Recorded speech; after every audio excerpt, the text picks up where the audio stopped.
Баршаңызға сәлем, құрметті менің тыңдармандарым. Бүгінгі видео өте маңызды болмақ. Қазіргі уақытта үлкендерді де, жастарды да мазалап жүрген аурулардың бірі әлсіздік, ұйқышылдық, бауырдың майлануы, өттің толуы. Дәрумендерді қалай дұрыс қабылдаймыз? Бауырға өте пайдалы дәрумендермен бауырдың емі туралы айтпақпын. Видеоның соңына дейін қарап, маған тіркеліп, подписация кнопкасын басып, лайк батырмасын басып кетулеріңізді сұраймын. Сіздердің болмашыған әрекеттеріңіз келесі видеолардың шығуына шабыт береді. Бауыр ауруының басты белгілері шаршағыштық пен әлсіздік. Себебі бауыр ағзаны энергиямен қамтамасыз етуге және уыттарды залалсыздандыруға жауап береді. Тәбеттің төмендеуі бауырдың зақымдануы, ас қорытудың бұзылуына әкелуі мүмкін. Салмақ тастау, тәбеттің нашарлауы, салмақтың жоғарылауы себеп болуы мүмкін. Жүрек айну және құсу ас қорыту жүйесінің бұзылуы нәтижесінде пайда болады. Ауырсыну және ыңғайсыздық.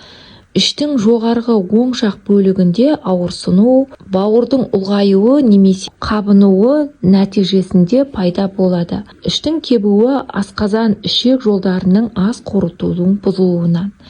Ішкі сұйықтықтың жиналуы, астит іш қуысында сұйықтықтың жиналуы бауыр циррозында жиі кездеседі.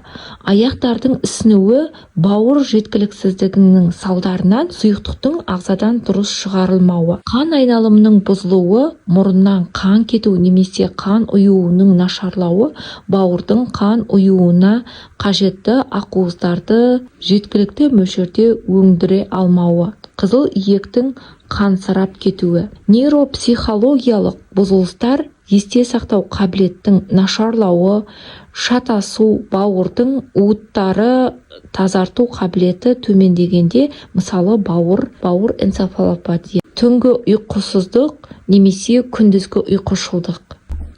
Ерлер мен әйелдерде гормондардың бұзылуы. Ерлерде кеуденің ұлғаюы, жыныстық функцияларының төмендеуі. Әйелдерде етек циклінің бұзылуы. Ең жиі кездесетін бауыр ауруының ерекшеліктері гепатит В, С, А. Сарғаю, іштің ауырсынуы, әлсіздік. Бауыр циррозының астит, аяқтардың ісінуі, терінің қышынуы. Майлогепатоз ерте сатысында симптомдар байқалады. Шаршағыштық пен ауырлық сезімі болуы мүмкін. Егер сізде келесі белгілердің бірі немесе бірнешеуі болса, дереу дәрігерге жүгініңіз. Тері немесе көздің сарғаюы, іштің ауырсынуы немесе кебуі, тәбеттің жоғарылауы, салмақтың күрт төмендеуі, терідегі қышу немесе бөртпелер, созылмалы шаршағыштық. Бауыр ауруының алдын алу үшін дұрыс тамақтану, алкогольден аулақ болу және уақытылы медициналық тексерулерді жасау маңызды. Бауырды үй жағдайында емдеу бауырдың қызметін жақсартуға бағытталған өмір салтын өзгерту, дұрыс тамақтану және табиғи өнімдердің қолдануды қамтиды. Алайда бауырдың ауыр сырқаттарында үй жағдайында емделу жеткіліксіз болады. Сондықтан да алдымен дәрігерден кеңесіп алу маңызды. Дұрыс тамақтану бауырдың сауықтыру үшін арнайы диета ұстану қажет. Тазартылған тағамдар, сәбіз, қызылша, қырыққабат, брокколи, лимон және лайм сияқты цитрустық жемістерді лимон суына аздап бал қосып ішуге болады. Жасыл шөптер, ақжелкен, кинза, көк жуа, тағы басқа көк шөптерді жеуге болады. Өттің бөлінуін жақсартатын өнімдер зәйтүн майы күніне 1-2 ас қасық аш қарынға ішкен дұрыс. Асқабақ немесе оның дәндері таңертең аш қарынға жеген өте пайдалы. Көк шай, қызыл шай мен сүт шайлардың орнына көк шайды ішіп тұрған жөн. Көк шай мен шөп шайларды, мысалы түймедақ, жалбыз, қалақайларды ішіп тұрыңыз. Шөптер мен табиғи құралдар бауыр тазалаудың қорғауға арналған халық емдерінің бірі. Ошаған шөбі, ұнтағы немесе майы. Ошаған бауыр жасушаларын қалпына келтіруге көмектеседі. Лимон қосылған жылы су күніне таңертең аш қарынға ішсеңіз, бауырды уыттардан тазалайды. Қалақай шайы бауырды және өт жолдарын тазартып, қабынуды азайтады. Асқабақ шырыны немесе пісірілген түрінде де қолдану өте пайдалы. Қызылша сусыны: бір қызылша, бір сәбіз және бір алма шырынын араластырып ішіңіз. Бұл бауырдың жұмысын ынталандырады. Күн тәртібін де өзгерткен дұрыс. Режимді сақтап, түнгі ұйқыны 7-8 сағат ұйықтаған дұрыс. Кешкі 6-дан немесе 7-ден кейінгі тамақты мүлдем ішуге болмайды.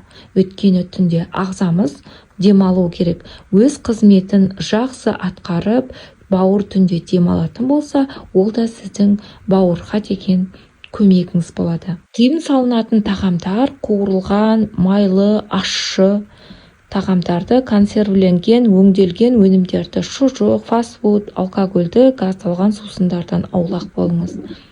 Шөптерден табиғи құралдар бауырды тазалауға көмектеседі. Физикалық белсенділік: жеңіл жаттығулар немесе серуендеу қан айналымын жақсартып, бауырдың қызметін қолдайды. Сұйықтық ішу: күніне 1,5-2 литрге дейін жылы су ішіңіз. Су уыттарды шығаруға немесе бауырдың жұмысын жеңілдетуге көмектеседі. Бауырды қорғау үшін қосымша кеңестер: алкогольден бас тарту, дәрігердің тағайындауынсыз аса пайдалануға болмайды. Салауатты салмақ сақтау керек. Қауіпті белгілерді бақылау. Бауырдың дұрыс жұмыс істеуі және оның қорғау үшін белгілі бір дәрумендер мен минералдар өте маңызды. Олар бауыр жасушаларын қалыпқа келтіруге көмектеседі, ағзадағы детоксикация процесін жақсартады. Төмендегі бауырға пайдалы дәрумендер: витамин А функциясы бауыр жасушаларын қалпына келтіруіне көмектеседі және антиоксидантты қасиетке ие. Табиғи көздері: сәбіз, асқабақ, тәтті картоп, қызыл бұрыш. Өсімдік майы мен жұмыртқаның сарысы. Витамин Д функциясы бауырдағы қабыну процесін төмендетеді. Жалпы иммундық жүйені қолдайды. Табиғи көздері: күннің сәулесі, балықтарда, жұмыртқа, сүт өнімдерінде кездеседі. Витамин Е күшті антиоксидант, бауырды майлану мен қабынудан қорғайды. Табиғи көздері: зәйтүн майы мен жаңғақтарда көбірек кездеседі. Витамин С иммундық жүйені нығайтып, токсиндерді бейтараптандыруға көмектеседі және өттің бөлінуін жақсартады. Табиғи көздері: цитрустық жемістер, лимон, апельсин, грейпфрут, болгар бұрышы, киви, брок. Б дәрумендерінің тобы: В1, В6, В12 фолий қышқылдары. В1 тиамин бауырдың энергия өндіру қабілетін арттырады. В6 дәрумені амин қышқылдарының алмасуын қолдайды. В12 қанның түзілуіне көмектеседі және бауырды уыттандырудан қорғайды. Фолий қышқылы бауыр жасушаларын қалпына келтіруге қажет. Омега-3 май қышқылдары бауырдың қабынуын азайтып, оның майлануын болдырмайды. Мырыш және селен минералдары бұл бауырдың қалпына келуіне көмектеседі және антиоксидантты қасиеттерге ие. Теңіз өнімдерінде көптеп кездесетін минералдардың бірі. Ауырмаңыздар, ем болсын. Бүгін өте пайдалы ақпараттарды бердім деп ойлаймын. Менің арнама тіркеліп, лайк басуды ұмытпаңыздар.